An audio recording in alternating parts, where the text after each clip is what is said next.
toda a multidão deles, o levaram a Pilatos e começaram a acusá-lo, dizendo: Havemos achado este pervertendo a nação, proibindo dar o tributo a César e dizendo que ele mesmo é Cristo, o rei. Tu és o rei dos judeus? Tu o dizes. E disse Pilatos aos principais sacerdotes e à multidão: Não acho culpa alguma neste homem. Mas eles insistiam cada vez mais, dizendo: Ao vosso povo ensinando por toda a Judeia, começando desde a Galileia até aqui.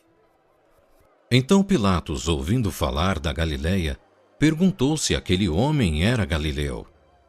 E sabendo que era da jurisdição de Herodes, remeteu a Herodes, que também naqueles dias estava em Jerusalém.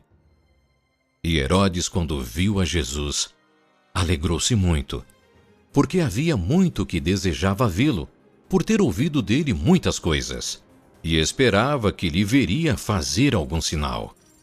E interrogava-o com muitas palavras, mas ele nada lhe respondia. E estavam os principais sacerdotes e os escribas acusando-o com grande veemência. E Herodes, com seus soldados, desprezou-o e, escarnecendo dele, vestiu-o de uma roupa resplandecente e tornou a enviá-lo a Pilatos. E no mesmo dia Pilatos e Herodes entre si se fizeram amigos, pois dantes andavam em inimizade um com o outro. E convocando Pilatos os principais sacerdotes e os magistrados e o povo, disse-lhes: Haveis-me apresentado este homem como pervertedor do povo, e eis que, examinando-o na vossa presença, nenhuma culpa das de que o acusais acho neste homem, nem mesmo Herodes, porque a ele vos remeti. E eis que não tem feito coisa alguma digna de morte. Castigá-lo-ei, pois, e soltá-lo-ei. E era-lhe necessário soltar-lhes um pela festa. Mas toda a multidão clamou a uma, dizendo: Fora daqui com este, e solta-nos Barrabás! O qual fora lançado na prisão por causa de uma sedição feita na cidade e de um homicídio. Falou, pois, outra vez Pilatos, querendo soltar a Jesus. Mas eles clamavam em contrário, dizendo: Mas que mal fez este? Não acho nele culpa alguma de morte. Castigá-lo-ei, pois, e soltá-lo-ei. Mas eles instavam com grandes gritos, pedindo que fosse crucificado. E os seus gritos e os dos principais sacerdotes prevaleciam. Então Pilatos julgou que devia fazer o que eles pediam.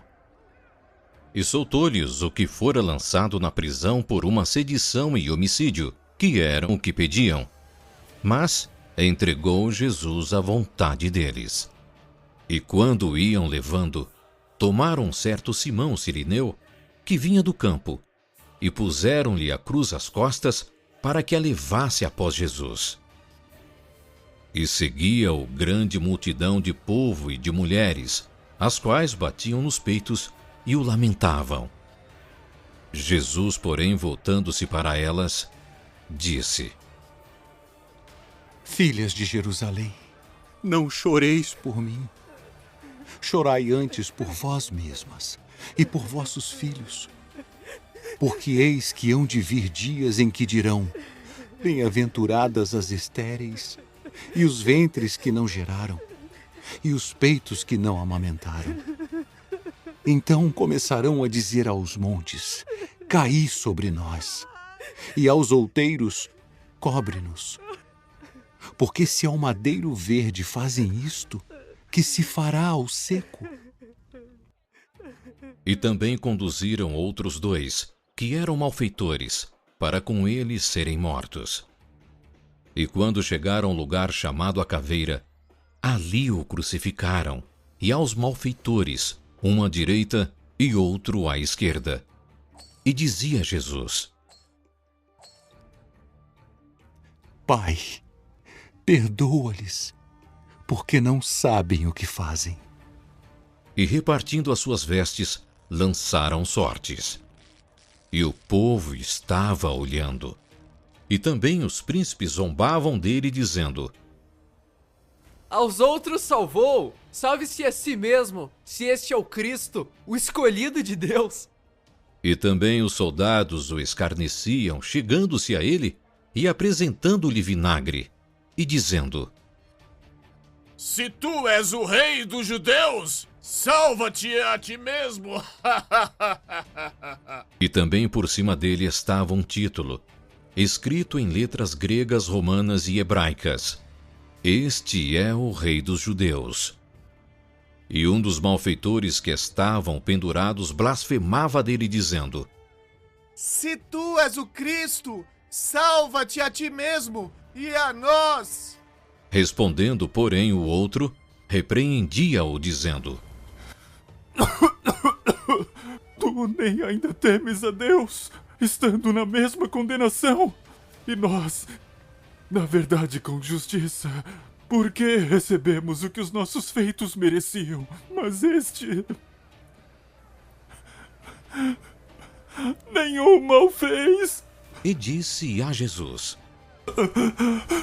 Senhor, lembra-te de mim quando vieres em teu reino. Em verdade te digo que hoje estarás comigo no paraíso. E era já quase a hora sexta, e houve trevas em toda a terra até a hora nona, escurecendo-se o sol. E rasgou-se ao meio o véu do templo, e clamando Jesus com grande voz disse: Pai, nas tuas mãos entrego o meu espírito. E havendo dito isto, expirou. E o centurião, vendo o que tinha acontecido, deu glória a Deus, dizendo: Na verdade, este homem era justo. E toda a multidão que se ajuntara a este espetáculo, vendo o que havia acontecido, voltava batendo nos peitos.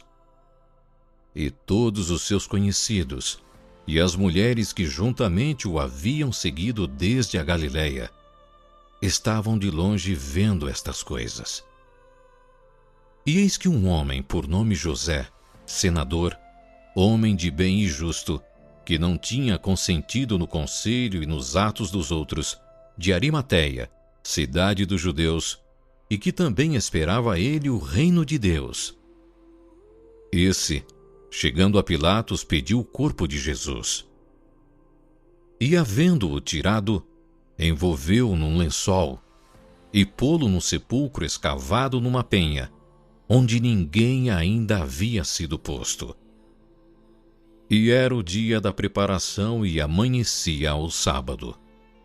E as mulheres, que tinham vindo com ele da Galiléia, seguiram também e viram o sepulcro, e como foi posto o seu corpo.